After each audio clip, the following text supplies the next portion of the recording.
Salam sejahtera dan salam Sarawak sayang. Buletin Ukas edisi malam 8 November 2021 bersama saya Janet Bennett. Tumpuan berita, Majlis Islam Sarawak MIS dan Universiti Kebangsaan Malaysia UKM telah menandatangani memorandum persefahaman MOU bagi penubuhan kursi Sheikh Osman Sarawak di Pejabat Ketua Menteri Wisma Bapa Malaysia pada Isnin.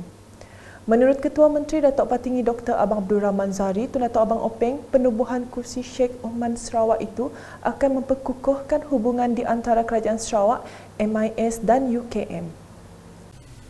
Penubuhan kursi Sheikh Osman Sarawak ini mempunyai signifikan tersendiri, khususnya dalam merealisasikan hasrat Kerajaan Sarawak dan Majlis Islam dalam mengukuhkan hubungan di antara kerajaan negeri dan Majlis Islam dengan pihak UKM sebagai sebuah universiti watan negara.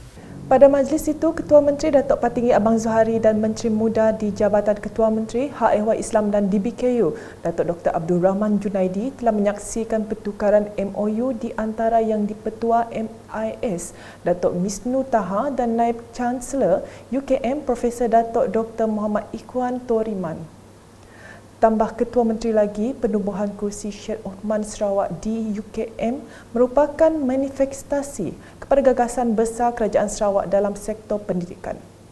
Sarawak mempunyai satu dasar yang disebut sebagai Strategi Ekonomi Digital Sarawak 2018 hingga 2022. Sebahagian daripada pendekatan digital ekonomi kita yang bertujuan untuk memperkasa penglibatan masyarakat Islam negeri Sarawak dalam bidang ekonomi secara komprehensif selari dengan perkembangan ekonomi digital pada hari ini.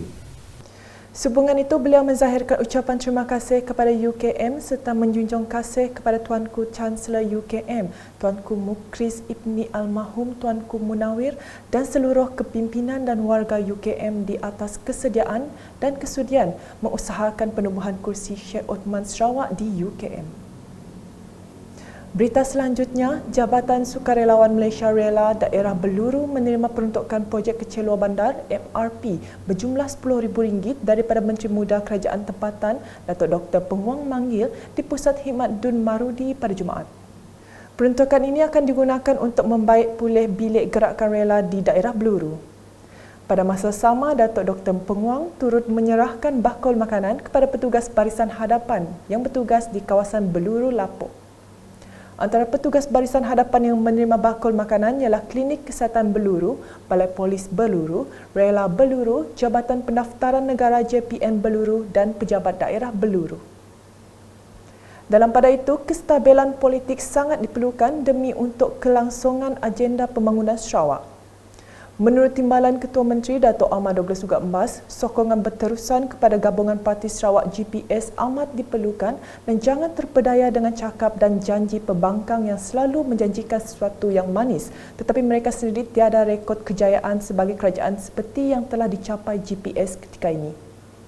Saya meminta rakyat di kawasan Telangusan, khasnya dan Baram Amnya, jangan lagi kita terpedaya oleh janji dan permainan wayang daripada pihak pembangkang, sebab Malaysia telah menyaksikan dan melalui perkara yang lepas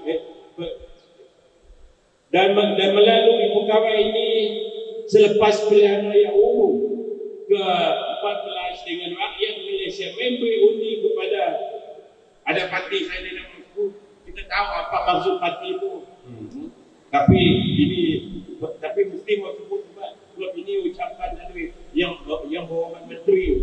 Dia kata saya setuju ni untuk memberi undi kepada Pakatan Harapan dengan 100 janji mereka, tetapi terbukti janji-janji ini tidak berpaksikan kepada realiti dan keadaan sebenar dan semata-mata hanya untuk pancing undi.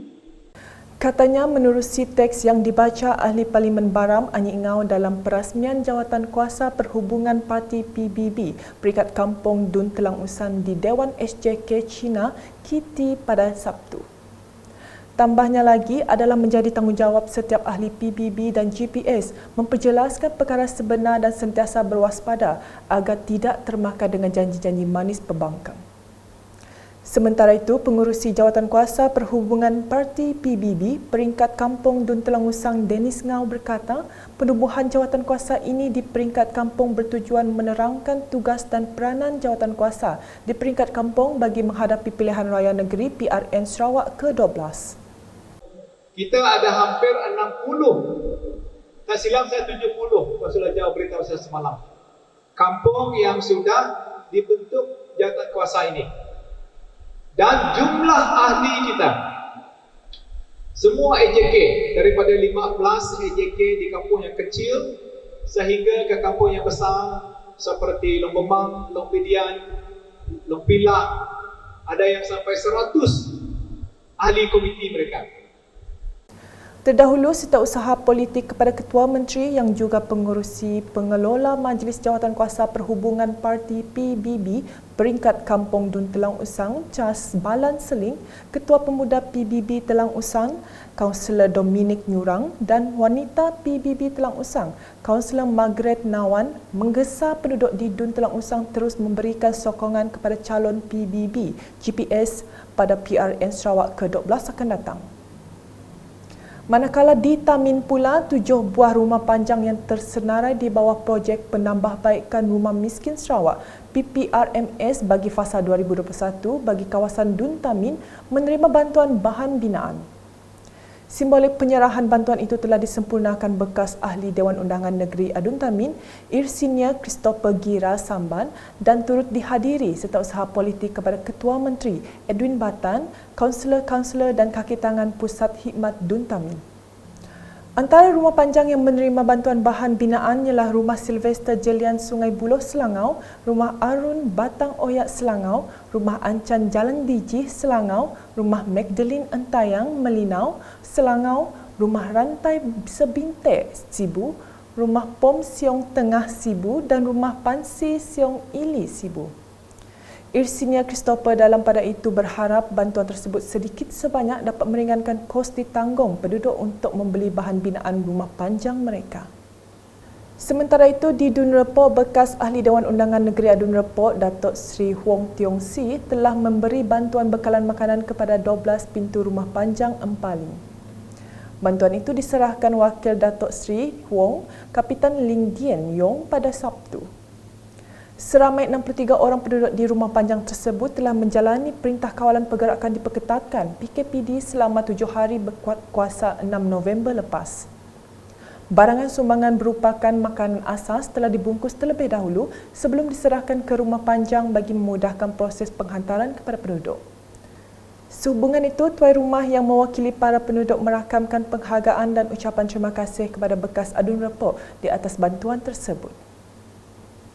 Berita seterusnya, semangat perpaduan yang dikecapi hari ini merupakan hasil kerjasama semua pihak termasuk ahli-ahli Pertubuhan Belia Kebangsaan Bersatu Sarawak sebekas cawangan Batu Danau.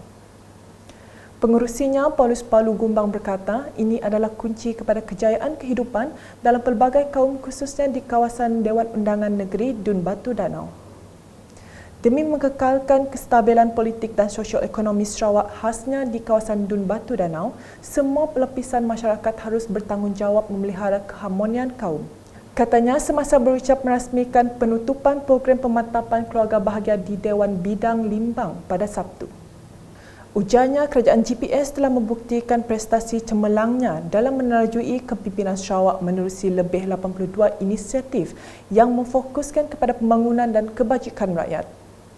Misalnya peruntukan seperti projek transformasi luar bandar RTP dan projek kecil luar bandar MRP telah banyak membangunkan kawasan Dun Batu Danau di samping membiayai aktiviti dan program sosial. Sekian edisi malam bersama saya Janet dan kru penerbitan. Berita lebih lanjut boleh didapati di semua platform media sosial UKAS termasuk portal ukas.sarawak.gov.my dan pastikan anda subscribe ke channel di YouTube. Salam UKAS.